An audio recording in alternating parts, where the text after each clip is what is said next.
Katy, welcome to the Recruitment Marketing Sales podcast, and it's great to have you back for a return visit. Oh, thank you, Sharon. Lovely to be here. Now, I know we are talking about recruitment companies who are, keen to grow and scale, and when they're in that frame of mind, we both know that there are multiple challenges that they can face. From building their teams that are going to fuel that growth, to having all the right systems in place, to having the marketing that will create the demand for those people to convert in order to generate that revenue, and working in the business, working on the business. I mean, there's just loads that we could talk about today, isn't there? But I thought if we could focus our chat around, that building high performing teams, because that is critical if you're going to have the right team that can convert the demand that your marketing generates, that can then fuel that growth.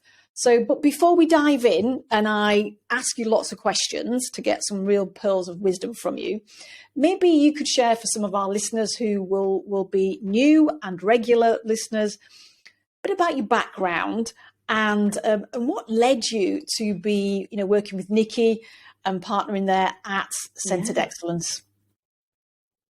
Yeah, of course. So, right, my background. Well, I'm going to say it's quite colourful. So I'm probably like, a lot of people I've spent, probably a little bit older. So I spent many years in the working environment, and I actually started in recruitment back in the 1999, or was it 2000? No, it was 2000. So I've got 23 years of working in recruitment. I started, and like many people, worked my way up, and it got to the point where I was running a business in London. It was part of a digital recruitment business, PFJ and Aspire, and I was MD of that London office. So to give people context in that, 65 fee earners, multiple divisions, 10 million turnover, 10 perm contract outsourced. So quite a lot of experience there. And that was my background. And then I got to know Nicky because I, at one point, was actually a client of hers. So we worked together in that way. She was my coach. And then I decided that I wanted to support other recruitment business owners, smaller recruitment business owners, and help them to scale in the same way and to learn through, if you like, learn through my mistakes for them to be able to grow their business. So that's really how it was. And 7 years on, I've been partnered with Nicky and Centred Excellence. So, Time flies when you're having fun, doesn't it? Doesn't it? So talking about building high-performing teams, and, you've got such a wealth of experience, in that you brought from Aspire, and obviously, supporting, business owners today. For those who are listening, who are, they made that decision that this is kind of like where they want to go. They really want to grow their business, or in the early stages of that. What are some real foundational starting points, let's say, for, putting the right things in place to build really successful, high-performing individuals and teams?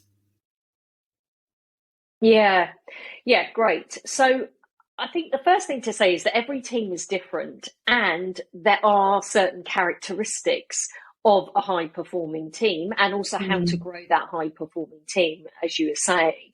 So like, first thing is, if you think of a high performing team, that's a team that work very collaboratively together.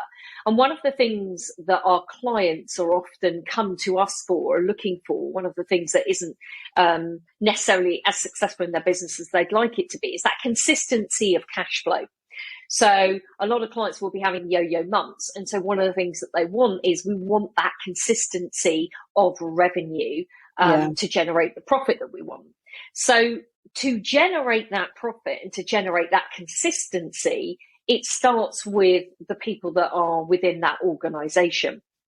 And that really ties into, so to create that high performing team, there are certain things that you have to have in place so that people know what high performance is in your organization, but also you can drive that motivation and success through those people.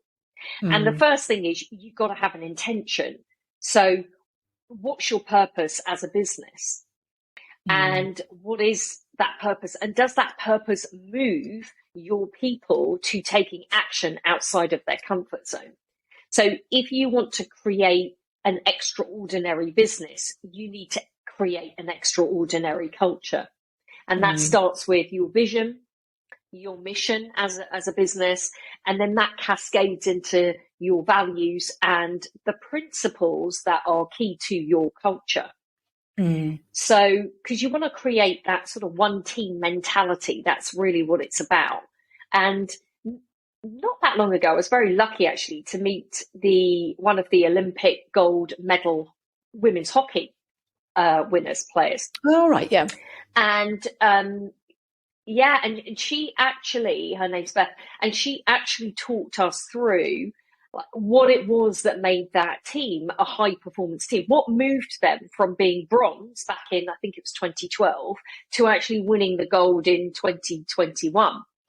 And that was the one team mentality that made the difference for them. Right. It was getting everybody on the same, on the same ship or on the same boat, and making sure that everyone shared that goal, that vision, and shared those values. Yeah. And it's interesting, is it? Because it is a fundamental piece to, creating that culture.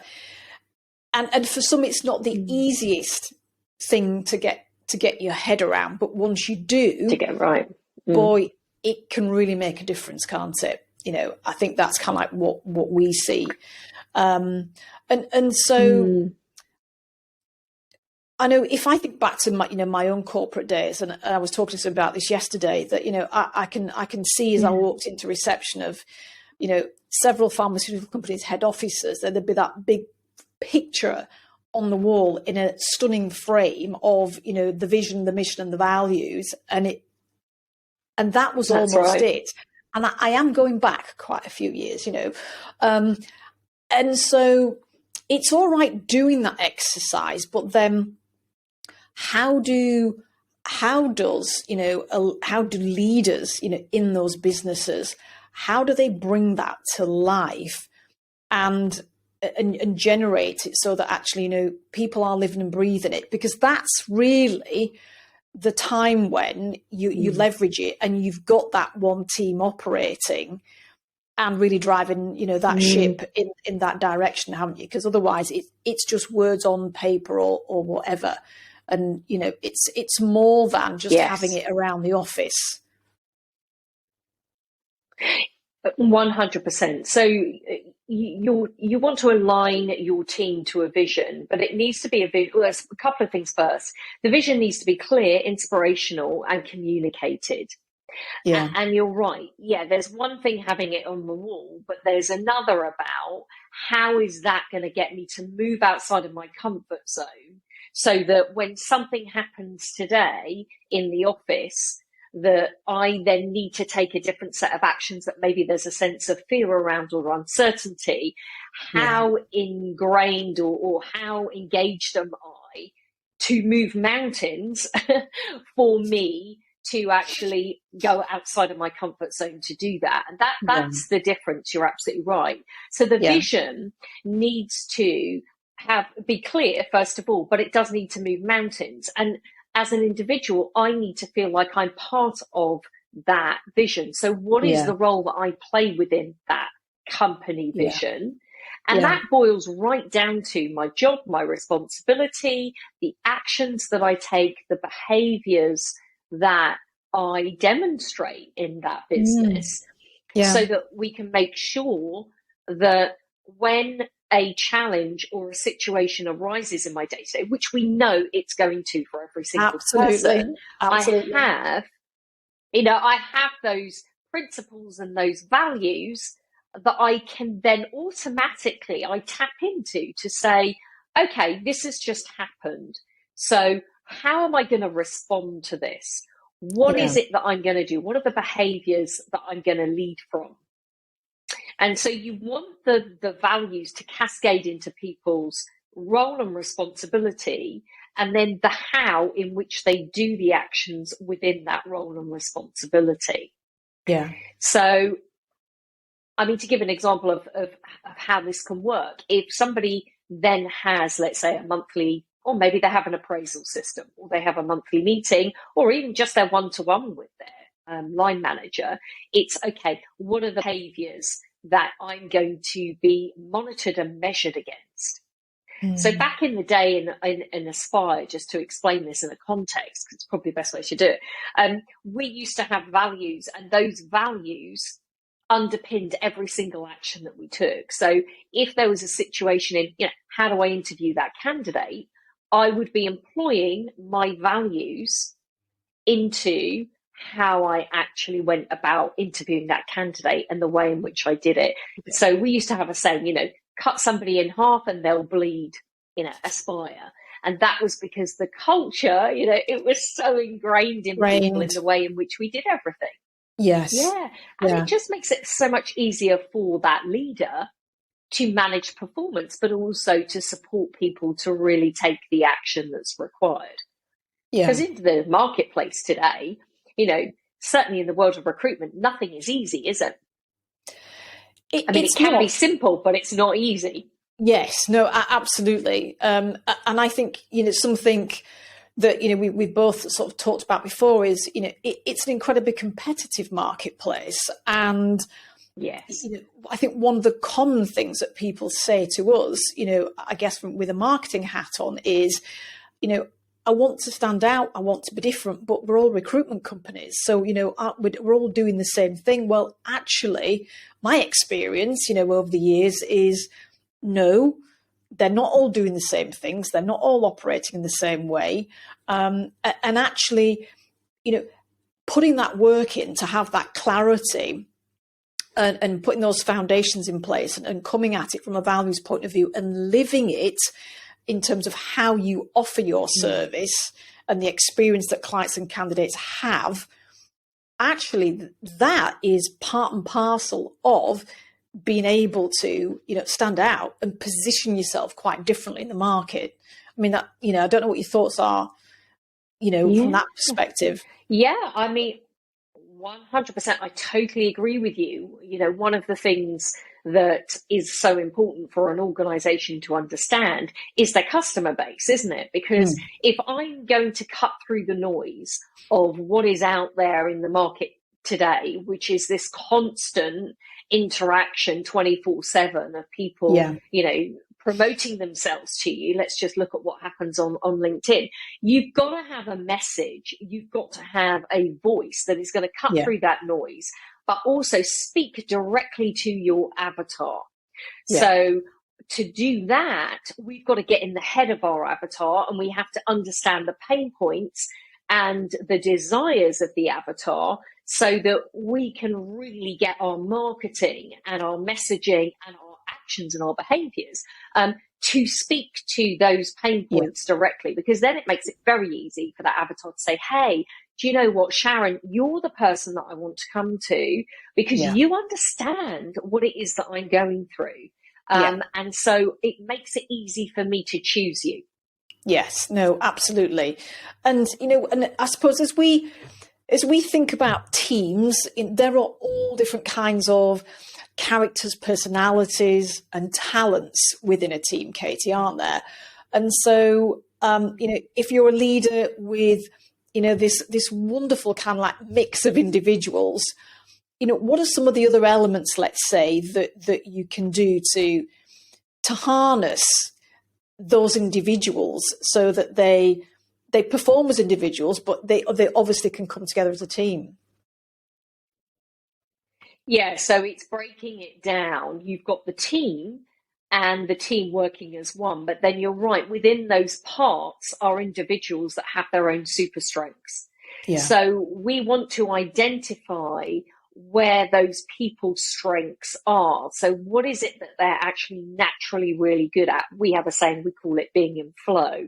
So where is it that those people are in flow? Or what are their super strengths? And how are we harvesting those super strengths for 70% of the time so that we can get greatest productivity, but also they're things that people love because they give them energy. So if I'm doing a task that gives me energy and I love, what do we know? We're going to get amazing results. So I mean, Nicky and I, as you know, we're very much about rest in peace, the 360 model, and about having your team, your superstar strikers, midfielders, and defence in the right positions, right people, right roles, to really accelerate the performance of that business. Because often what happens in recruitment is people tend to think, I need to get one person to do all parts of that role. But the reality is they can't be a super striker and then run to midfield and then run to be in goal without getting tired, worn out, and also not enjoying the job. Plus, they're not great in all those areas. So if we really want to use our people to their best ability and in an energized way, then we want to be thinking about what those super strengths are and playing them specifically in those areas, because it actually multiplies productivity by up to 10 times. And we see this with our clients all the time. And the other thing, go ahead, and then I can share something then. I was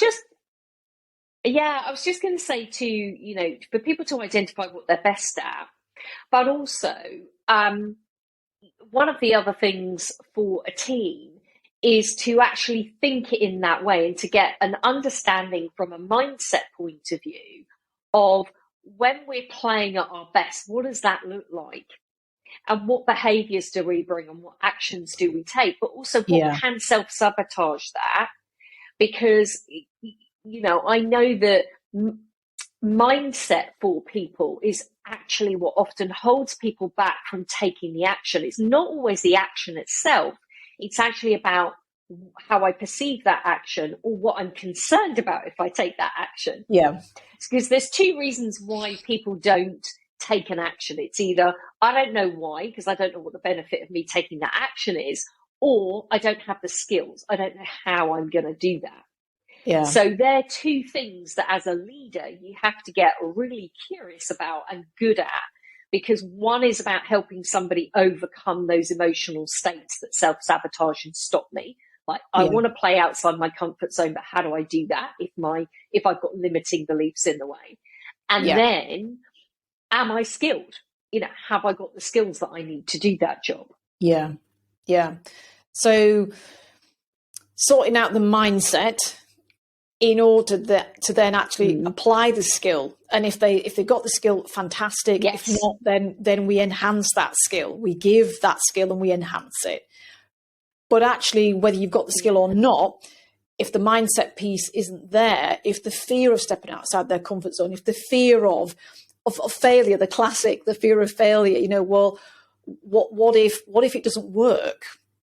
Well, there's no right or wrong, is there? It's just like, well, when you do it that way, it's not going to work that way. So how else do we do it? But but you're right. That piece because we often find when people come to us, if people have teams at that point, because, some of our clients will be one person, or there might be one with a support. And then some of our clients will have maybe, a couple of people in their team. We generally work with, most of our clients are under a 10 head count. But let's say they've got a small team there. And this could be happening for them as a business owner, is they get it. They understand the logic of why do I need to take that action? I understand it. And yes, something is stopping me from doing that. But if we could remove that for you and you can start to take an action precedes clarity. So what I mean by that is, if we just start taking an action, exactly as you said, Sharon, it doesn't have to be the perfect action. It doesn't always have to be exactly right. But even if we take an action, we're moving forward. And then we're getting feedback on the actions that we're taking so we can course correct to make it better. So, and these are things that really hold people back. No, absolutely. I mean, are there any... I know there are some specific sort of tools, I guess, that you've got experience using, but what if someone was, starting out on that journey of, looking at how do they begin to find out what their individual strengths of team members are and what might be in their, their flow, as I know that you guys call it, what kind of tools should people look to start that's accessible and easy, let's say, because there's lots, aren't there? Yeah, absolutely. And you're right. I mean, we have a profiling tool that we use with our clients, and there is a way in which you could get an understanding of that. It might not be 100% as accurate, but you could get an understanding of that yourself. So the question to ask yourself is exactly that. What are the 3 top activities that I enjoy the most, that give me energy and that have a high value to my organization? Right. So what are the things that I love doing and they get a high return for the organization that I'm in? Yeah. So if it was your team, you'd be thinking, okay, so where do they get, where are they most successful? What are the types of tasks that they do? And there are different energies required, let's say, for business development versus resourcing of candidates. Yeah. So if you were to look at, what are the energies that are needed for business development? It's going to be, high energy, more extrovert, but you don't even necessarily need to worry as much about that. It's more, is somebody more in flow doing that activity, and do they get a good result? Versus somebody who perhaps is more attention to detail, likes working to a process, and actually is really good at finding a unicorn candidate on LinkedIn. Yeah. Because they are the polar opposites. Yeah. So if you start to think about what gives me energy and what am I good at, that's going to give you a sense of what your super strengths are. So what is it, if you think about those strengths, what is it that I'm really good at? When do I achieve? And what are the tasks that I do when I'm achieving? Yeah.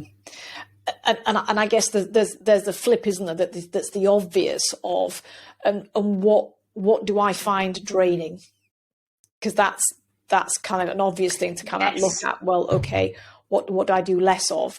Now, something that I just want to ask you on this, actually, around the conversation around, working to your strengths and being in flow, is that something that you said before you went into detail on that was that this is about 70-30.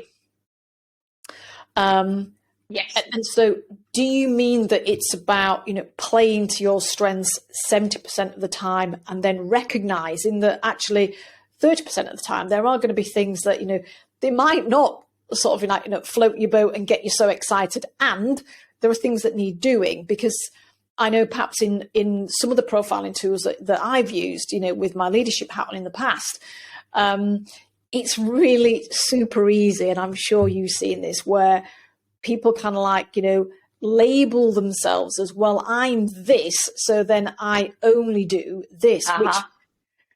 So I don't know if you could just speak into that for people that are listening so they get a real clear message. Yes, and it's an interesting one, isn't it? Because there's always going to be certain things that actually we have to do, and they're not always going to be in our flow zone. Yeah. However, exactly that. You actually want to be playing or working in your flow zone for 70% of the time, but it's okay not to be for 30% of the time. Right. Because, for example, I might say, well, look, me looking at reports or figures or numbers is not where I'm most in flow. And yet actually there's still a part of that I have to do in my role. Yeah. But if we're working in our flow zone for 70%, we're generating energy rather than sapping energy. So it means we can work out of our flow for 30% and still get good productivity on those types of tasks. Got you. Yeah. No, that kind of that makes sense. That makes sense. And let's say, obviously, as people, they're putting the things in place that you've been sharing with us today. And, we both know, having worked with teams for many years, that people will kind of like, they will get promoted, people will come and go, they will leave for other opportunities. And so you might have a situation where, as an owner and a director, you've invested a huge amount of energy and time in developing people. And it's cyclical, isn't it? It's a natural thing that's going to happen. And yet, how do we begin to think about putting things in place that can future-proof, let's say, so that things don't have a massive impact and set you back too far when some of the natural things that happen in business happen? I mean, none of us can plan for COVID, can we? However, there are things that potentially we can plan for. Yeah, definitely. I would agree. And so we want to, one of the areas that can get missed, if you like, or sort of slightly flexed over, it goes back to this: what's my role and my responsibilities? And do I understand the clear expectations of me by my manager? And then what does good look like? So what I mean by that is there has to be some form of measurement for me to understand when I'm performing at my best versus when I'm not. And I know that, that there are some recruitment business owners may have experienced in the past being beaten over the head by KPIs, or been in an environment that maybe didn't have that extraordinary culture and actually didn't have the right values or behaviours. And so in which case they used KPIs in a negative way. And what happens is they'd say, I'm going to start a recruitment business tomorrow, and I am not using all that KPI, stuff. I'm going to create this amazing culture, and I'm going to do it through empowerment and so on. Now, that's okay, and that can work to a certain degree, but what it won't do is support people in your organisation to go outside of their comfort zone, but also to level up. Because if I'm playing in a team, I have to know what great looks like. Yeah. And that means I need measurement. And that needs to be explained explicitly to me so that I can see and experience and understand that. So you've got to have something to benchmark it against. Yeah. Otherwise you can't have, light and day, etc.